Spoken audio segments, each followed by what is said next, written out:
Masyado kayong deep. It's just common courtesy. He was one of the few leaders that I make sure that I talk to everyone as much as possible.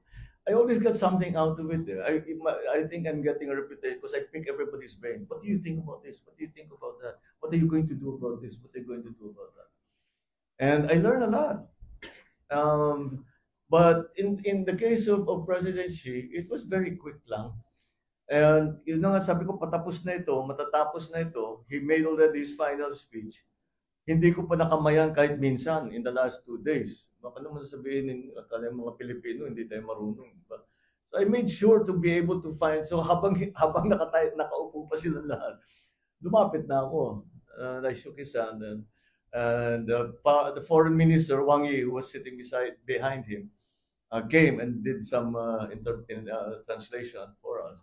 Sabi ko lang sa kanya, congratulations. I hope we look forward to doing a lot of good work with you as APEC chair. And he said, thank you, thank you. That was it.